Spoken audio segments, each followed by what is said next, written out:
자, 다음은 지번부여 원칙에 대해서 살펴보도록 하겠습니다. 자, 지번부여 원칙이라고 하는 것은 이제 지번을 부여하는 방법에 있어서 몇 가지 원칙을 얘기하는 건데요.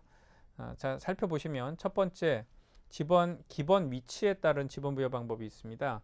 기본 위치가 되는 거죠. 그러니까 번호를 시작하는 그 기점을 우리가 이제 기본 위치라고 이렇게 보시면 되는데, 자, 예컨대 이쪽 그림 한번 보시면 북서쪽에서부터 지번을 붙여서 이렇게 남동쪽으로 흘러서 내려오는 이런 이제 방식이 바로 북서기번법이다 이렇게 얘기를 하고요. 우리나라는 북서기번법을 원칙으로 한다라고 보시면 되겠습니다. 그 다음에 두 번째 방법은 부여 단위에 따른 또 지번 부여 방법이 있습니다. 부여 단위에 따른. 그래서 지역 단위법이라고 하는 게 있고요. 자, 저 지역 단위법은 말 그대로 지역을 단위로 해서 우리가 지번을 붙인다라고 하는 겁니다. 그 지역이라고 할 때 이때 지역은 지번 부여 지역을 말하는 거니까, 자, 지번 부여 지역이 이 그림에서 보시는 것과 같이 이렇게 지번 부여 지역이 이렇게 넓지 않다라고 한다라고 하면 이때는 지번을 붙일 때 지번 부여 지역을 전체 단위로 해서 1번부터 12번까지 이렇게 붙이는 거죠. 그래서 지번 부여 지역이 넓지 않거나 도면의 매수가 많지 않은 지역, 그 지번 부여 지역이 좁은 곳에 우리가 지번을 붙일 때 지역 단위법을 쓴다라고 보시면 되고요. 그 다음 두 번째 도엽 단위가 있습니다. 자, 이 도엽 단위는 지번 부여 지역이 넓을 때 그리고 도엽이 많은 경우에 적합하다. 자, 도엽이라고 하는 것은 이제 도면의 뜻으로 이해하시면 되겠는데, 자, 한번 보시도록 하겠습니다. 도엽 단위라고 하는 것은, 자, 이 경우와 같이 이 한 장 한 장의 이제 도면을 기준으로 한다라고 보시면 됩니다. 한 장 한 장의 도면을. 그래서 이 도면에 따라서 우리가 지번을 붙이게 되는 거죠. 지역이 넓다 그런 의미로 이해하시면 되겠습니다.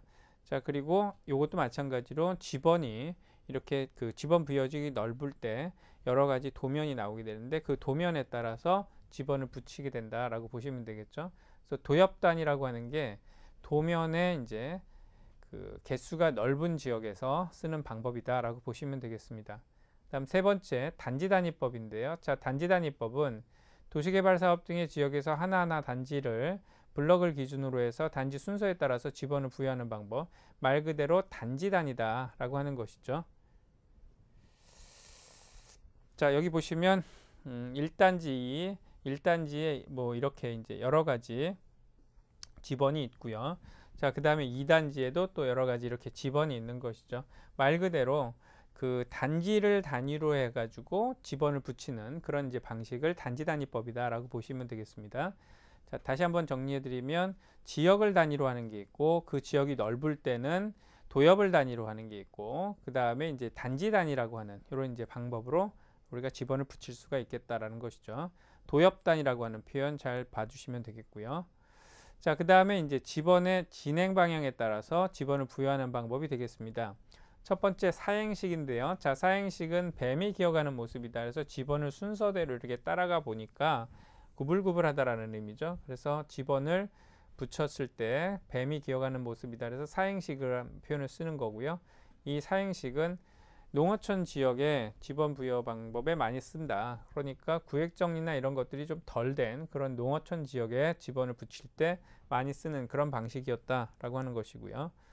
그 다음에 두 번째 기후식이라고 하는 게 있는데, 자, 기후식은 시가지 지역에서 적합하다 이렇게 얘기를 합니다. 자, 시가지 지역에서 적합하다라고 하는 건 예를 들어서 이 가운데가 도로라고 했을 때, 자, 도로의 양편으로 해서 이쪽에는 홀수 지번, 이쪽에는 짝수 지번을 놓는다는 거죠. 그래서 기수와 우수, 기수를 쭉 붙이고 여기는 우수를 쭉 붙여서 번호 순서로 가니까 1, 2, 3, 4, 5, 6, 7, 8 기수, 우수, 기수, 우수 이렇게 그래서 기후식이다 이렇게 표현을 하는 것입니다. 그 다음 세 번째 단지식인데요. 자, 단지식은 개발 사업이 있다라는 거죠. 개발 사업. 그래서 도시개발 사업이라든지 택지개발 사업이라든지 농지개량 사업 시설, 자, 이런 것을 하는 그 지역에서 붙일 때 단지식을 많이 쓴다라고 하는 그런 의미입니다. 그래서 단지 단위하고 거의 같은 그림이 나오죠. 그래서 단지 단위로 해서 지번을 이렇게 붙여주는 것, 이런 것들은 구획 정리가 잘 된 지역이 대부분이죠. 그렇기 때문에 개발 사업이라든지 개량 사업 얘기가 나왔을 때 지번을 붙이는 방법이다라고 보시면 되겠습니다. 자, 다음은 집원에 이제 그 붙이는 방법에 있어서 평행제도라고 하는 이런 표현을 하나 기억해 두시면 되겠는데요. 자, 평행제도는 말 그대로 본번 옆에 부번을 나란히 붙이는 이런 방식을 우리가 평행제도다라고 보시면 되겠습니다. 부번의 표기 방법이 나란히 붙인다라고 하는 그런 의미가 되는 것이죠.